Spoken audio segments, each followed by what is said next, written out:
Student, स्वागत है आप सभी का आपके अपने इस यूट्यूब चैनल पे, जहां आपको वेस्ट बंगाल बोर्ड से रिलेटेड वीडियोस मिलती रहेगी। तो अगर आप वेस्ट बंगाल बोर्ड के स्टूडेंट हैं तो चैनल को सब्सक्राइब करके बेल आइकन को जरूर प्रेस कर लें। स्टूडेंट्स, आज के वीडियो में हम लोग क्वाड्रेटिक इक्वेशन को पढ़ने वाले हैं और ये क्वाड्रेटिक इक्वेशन चैप्टर का पहला वीडियो है। तो वीडियो को पूरा एंड तक अच्छे से देखिएगा ताकि क्वाड्रेटिक इक्वेशन का जो बेसिक नॉलेज है वो आप लोगों को अच्छी तरीके से समझ में आ सके कि आखिरकार क्वाड्रेटिक इक्वेशन बोलते किसको हैं एंड क्वाड्रेटिक इक्वेशन को किस तरह से लिखते हैं। ये सब आप लोगों को इस वीडियो में अच्छी तरीके से समझ में आ जाएगा। तो चलिए वीडियो को शुरू करते हैं। तो सबसे पहले जब हम लोग इस चैप्टर को पढ़ेंगे तो हम लोगों के मन में यह सवाल आएगा कि आखिरकार ये क्वाड्रेटिक इक्वेशन क्या है। What is quadratic equation, what is quadratic equation, ये हमारा पहला सवाल होगा इस चैप्टर को स्टार्ट करने में।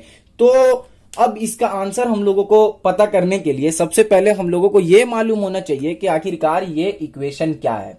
ठीक है, जब इक्वेशन पता चल जाएगा तब हम लोगों को क्वाड्रेटिक इक्वेशन भी पता चल जाएगा। अब इक्वेशन आप लोग सभी जानते हैं क्योंकि इक्वेशन के बारे में हम लोगों ने क्लास 7, क्लास 8, क्लास 9 में ऑलरेडी पढ़ रखा है कि इक्वेशन का मतलब कि something is equal to something के फॉर्म में अगर कुछ दिया रहा तो वो क्या कहलाएगा, इक्वेशन कहलाएगा। जैसे कि x is equal to Y, ये क्या है, एक इक्वेशन है ये, क्योंकि यहाँ पे something is equal to something दिया हुआ है तो दैट्स वाई ये क्या कहलाएगा, इक्वेशन कहलाएगा। इसी तरह से x minus Y is equal to 0, ये क्या कहलाएगा, इक्वेशन कहलाएगा। ऐसा कोई भी चीज आप ले लीजिए जिसमें क्या रहे, एक लेफ्ट हैंड साइड रहे और इज इक्वल टू के बाद एक राइट हैंड साइड रहे, वो हमारा क्या कहलाएगा, इक्वेशन कहलाएगा। समझने के लिए हम लोग एक और एग्जांपल यहां पे लेते हैं कि A square plus B square is equal to, अगर 2ab दिया हुआ रहा तो ये भी क्या है, ये भी एक इक्वेशन है। इसी तरह से अगर a cube plus B is equal to 0 दिया रहा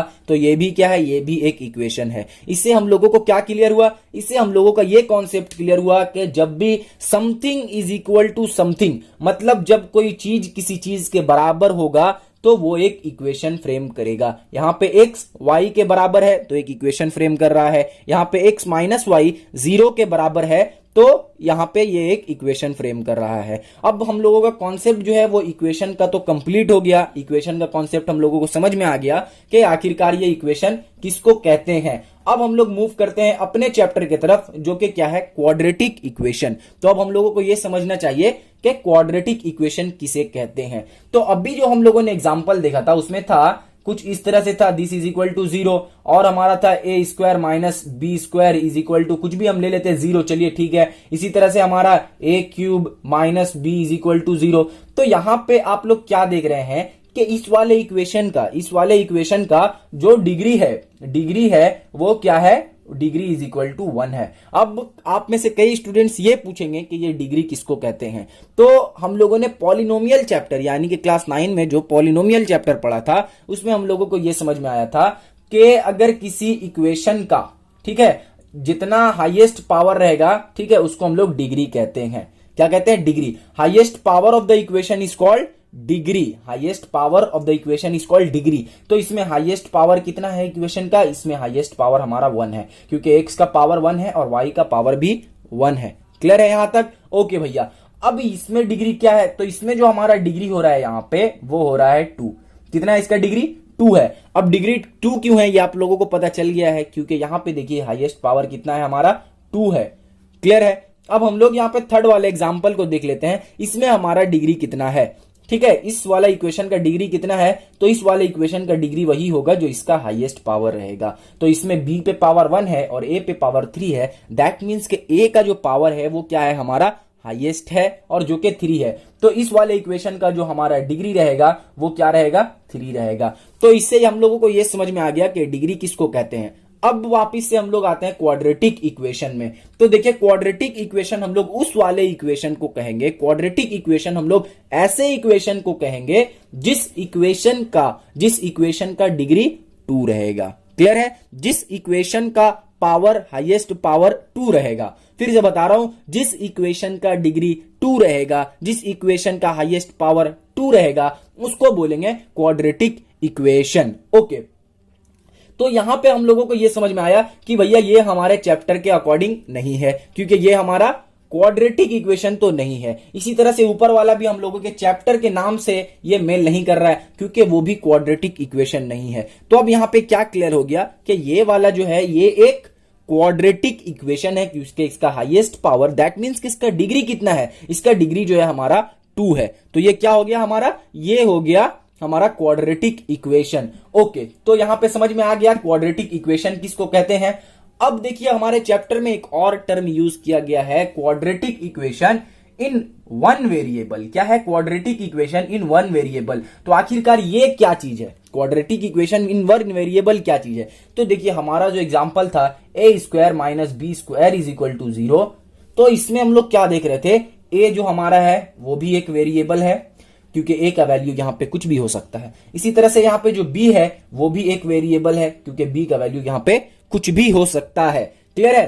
तो जब यहां पे a जो है एक वेरिएबल हो रहा है, b जो है वो भी एक वेरिएबल हो रहा है, तो यहां पे क्या हो रहा है कि इस वाले इक्वेशन में हमारे पास कितना वेरिएबल है, जल्दी बोलिए कितना वेरिएबल है हमारे पास। इस वाले इक्वेशन में हमारे पास कुल्लम मिलाकर मतलब टोटल हमारा जो वेरिएबल है वो है 2, एक है a एक है b। लेकिन हमारा जो क्वेश्चन है, हमारा जो चैप्टर का नाम है वो क्या है, quadratic equation in one variable. One मतलब 1, तो यहां पे 2 वेरिएबल है। दैट मींस कि ये वाला जो इक्वेशन है वो हमारे चैप्टर को सेटिस्फाई नहीं कर रहा है। ये वाला इक्वेशन जो है वो quadratic equation in one variable नहीं है। तो भैया quadratic equation in one variable आखिरकार क्या होता है। अब देखिए वन वेरिएबल का मतलब कोई भी एक वेरिएबल लेंगे, a to z, a से लेके z तक जितना भी हमारे पास वेरिएबल टर्म है उसमें से कोई भी अगर एक सिंगल टर्म यूज किया हुआ रहा अगर किसी इक्वेशन में, अगर किसी क्वाड्रेटिक इक्वेशन में, तो उसको क्या बोलेंगे हम लोग, quadratic equation in one variable. Example के तौर पर हमारा a square plus 3 is equal to अगर 0 रहा तो यहां पे क्या है हमारे पास, यहां पे ये क्वाड्रेटिक इक्वेशन को भी सेटिस्फाई कर रहा है और यहां पे ये वन वेरिएबल को भी सेटिस्फाई कर रहा है। Understand what I am trying to say. Okay, तो यहां पे क्या हो रहा है कि हमारा quadratic equation in one variable है क्योंकि यहां पे वेरिएबल 1 है और ये इक्वेशन एक क्वाड्रेटिक इक्वेशन है। दैट मींस के इसका जो डिग्री है, इस इक्वेशन का जो हाईएस्ट पावर है वो कितना है, वो हमारे पास 2 है। तो उम्मीद है कि अब आपका कॉन्सेप्ट जो है वो क्लियर हो गया होगा कि quadratic equation in one variable किसको कहते हैं। यहां पे हम लोग 3 चीज समझे कि इक्वेशन क्या है, उसके बाद समझे क्वाड्रेटिक इक्वेशन क्या है, उसके बाद हम लोग समझे कि quadratic equation in one variable क्या है। क्लियर है। ओके, तो यहां तक हम लोगों ने समझ लिया कि quadratic equation in one variable क्या है। अब quadratic equation in one variable का कुछ खासियत हम लोग जान लेते हैं, इसके बारे में कुछ दिलचस्प बातें हम लोग डिस्कस कर लेते हैं। तो जो सबसे पहला दिलचस्प बात है वो ये है कि इसका जो हाईएस्ट पावर होगा क्वाड्रेटिक इक्वेशन का, वो कितना होगा। हम सबको मालूम है, अभी ने हम लोग डिस्कस किया कि highest power always will be 2। ठीक है, हाईएस्ट पावर इसका कितना रहेगा, हाईएस्ट पावर जो इसका वो हमेशा रहेगा 2 से ज्यादा इसका पावर नहीं हो सकता है। नेक्स्ट हमारा quadratic equation in one variable का टर्म या फिर कंडीशन क्या रहेगा, ओनली वन वेरिएबल। ठीक है, मतलब एक ही वेरिएबल यहां पे रह सकता है, 2 वेरिएबल यहां नहीं रहेगा, सिर्फ और सिर्फ एक वेरिएबल इसमें रहेगा। ये भी आप लोगों को क्लियर हो गया है। ओके, अब जो हमारा नेक्स्ट है वो हमारा quadratic equation in one variable ये होगा कि जो भी हमारा इक्वेशन रहेगा उसमें जो भी वेरिएबल रहेगा उसका कोएफिशिएंट जो रहना चाहिए वो हमारा रियल नंबर होना चाहिए। क्या होना चाहिए, रियल नंबर होना चाहिए। अब आप बोलिएगा सर ये कोएफिशिएंट क्या है, तो देखिए मान लीजिए हमारा एक इक्वेशन है 2a square plus 3 is equal to 0। तो ये जो वेरिएबल के साथ जो अटैच है, वेरिएबल के साथ यहां पे जो अटैच है 2, उसी को हम लोग क्या बोलेंगे, उसी को हम लोग बोलेंगे यहां पे coefficient of variable a।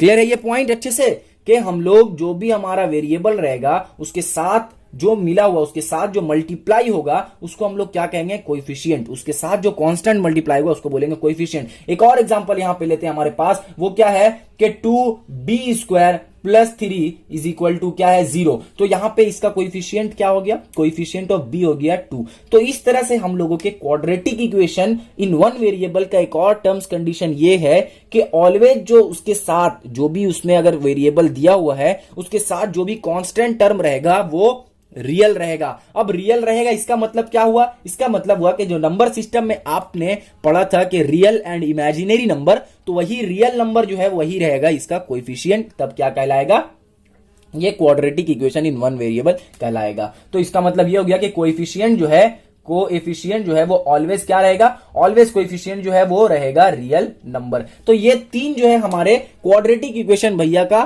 Terms and condition है। क्लियर है ये? ओके अब ये क्लियर हो गया तो अब चलिए हम लोग सीख लेते हैं कि ये क्वाड्रेटिक इक्वेशन को हम लोग आखिरकार फ्रेम किस तरह से करते हैं। लेकिन उससे पहले हम लोग ये समझ लेते हैं कि हमारा standard form of quadratic equation क्या है। Standard form of quadratic equation क्या है, आखिरकार कैसे किस तरह से लिखा रहेगा, तो हम समझेंगे कि हाँ ये जो है हमारा क्वाड्रेटिक इक्वेशन है। ठीक है, standard form of quadratic equation किसको कहते हैं वो समझ लेते हैं। तो देखिए एकदम सिंपल है, ax² plus bx plus c is equal to 0 को क्या कहेंगे हम लोग, इसको कहेंगे हम लोग स्टैंडर्ड, क्या कहेंगे इसको, standard quadratic equation. Standard quadratic equation इसको हम लोग कहेंगे। ठीक है, standard form of quadratic equation या फिर general form of quadratic equation क्या है, ax² plus bx plus c। That means के पहले केस में हमारा x का पावर 2 है, दूसरे केस में x का पावर 1 है और तीसरे केस में x का पावर 0 है, क्योंकि किसी भी चीज का पावर 0 होने से वो 1 हो जाता है। तो देखिए x इसमें भी अटैच है, x इसमें भी अटैच है एंड x इसमें भी अटैच है, लेकिन उसका पावर 0 है। दैट्स वाई हम लोगों को दिख नहीं रहा है। Is it clear to all of you? Okay अब हम लोग यहां पे देख लेते हैं कि इसमें भी कुछ टर्म्स और कंडीशन होता है। तो वो क्या क्या टर्म्स और कंडीशन है उसको हम लोग यहां पे जान लेते हैं। तो देखिए अगर ये जो स्टैंडर्ड फॉर्म है, अगर ये क्वाड्रेटिक इक्वेशन है, तो इसमें एक कंडीशन अप्लाई होता है कि a जो है वो क्या होगा, हमारा 0 नहीं हो सकता है। a का वैल्यू आप -∞ से लेके +∞ तक कुछ भी ले सकते हैं एक्सेप्ट 0। अब आप बोलिएगा भैया इस x को हमारे 0 से क्या प्रॉब्लम है, 0 से क्या दिक्कत है जो हम लोग यहाँ पे a का वैल्यू को 0 नहीं रख सकते हैं। तो प्रॉब्लम जो है वो बहुत बड़ा प्रॉब्लम है, क्योंकि अगर हम लोग यहाँ पे 0 रख दें तो इसका जो अस्तित्व है, पूरा का पूरा अस्तित्व ही इसका बदल जाएगा। इसका पूरा का पूरा जो नाम है क्वाड्रेटिक इक्वेशन, वही इसका चेंज हो जाएगा। तो अब आप बोलिएगा भैया ऐसे कैसे होगा, तो देखिए कैसे होगा वो मैं बता रहा हूं। अगर a का वैल्यू यहाँ पे 0 ले लेते हैं तो 0 into x², 0 into x², that means के 0 इंटू समथिंग कितना होता है, 0 इंटू समथिंग जो है वो 0 ही कहलाता है।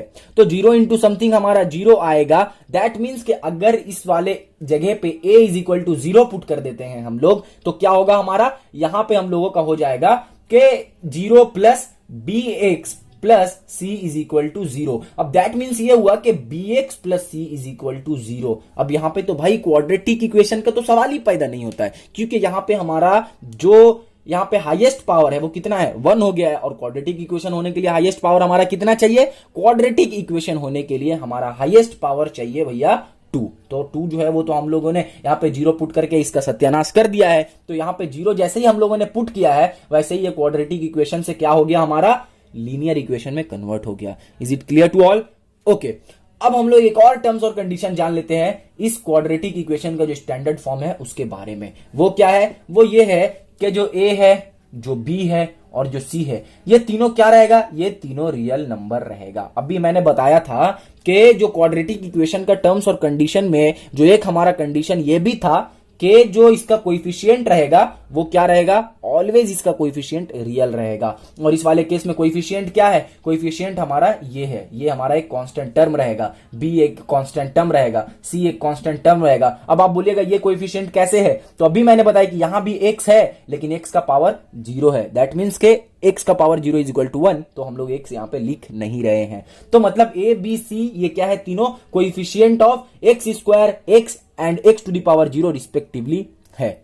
क्लियर है? तो a b एंड c जो है वो हमारा रियल नंबर होना चाहिए। अगर आप यहां तक वीडियो को देख रहे हैं तो उम्मीद है आपने कुछ ना कुछ तो नॉलेज जरूर इस वीडियो से गेन किया होगा, जिससे आप अपने क्लासमेट से आगे निकल जाएंगे। ओके तो अब हम लोग जो है कुछ इक्वेशन को फ्रेम करते हैं, एक इक्वेशन को फ्रेम करके देखते हैं कि आखिरकार जो है वो इक्वेशन किस तरह से फ्रेम होता है। तो इसके लिए मैं आपका बुक है जो गणित प्रकाश, उसका इस्तेमाल कर रहा हूं। और गणित प्रकाश में जो एक्सरसाइज 1.1 है, कौन सा एक्सरसाइज है, एक्सरसाइज 1.1 है, उसको आप खोलिए और खोलकर क्वेश्चन नंबर 6.2 पे जाइए।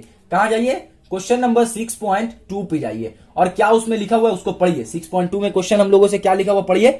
अगर आपने अभी तक बुक नहीं खोला है तब इसका मतलब आप सिर्फ एंजॉय कर रहे हैं वीडियो को देख के, आप कुछ समझ नहीं पा रहे हैं। आप बुक और कॉपी ऑलवेज ओपन रखिएगा जब भी वीडियो को देखिएगा, ठीक है, ताकि आपको जो जो इंपॉर्टेंट नोट्स मिले वो जल्दी जल्दी आप अपने कॉपी में नोट डाउन कर लीजिए, जिससे क्या होगा आपको अभी तो समझ में आ जाएगा, फ्यूचर में जब आप उसको खोलिएगा तो फिर से आपको वापस से वो क्लियरली अंडरस्टैंड यानी आपको क्लियरली वो समझ में आ जाएगा। क्लियर है? तो उम्मीद है कि आपने अब तक बुक अपना खोल लिया होगा। तो बुक में एक्सरसाइज कहां है, हम लोग एक्सरसाइज 1.1 का क्वेश्चन नंबर 6.2।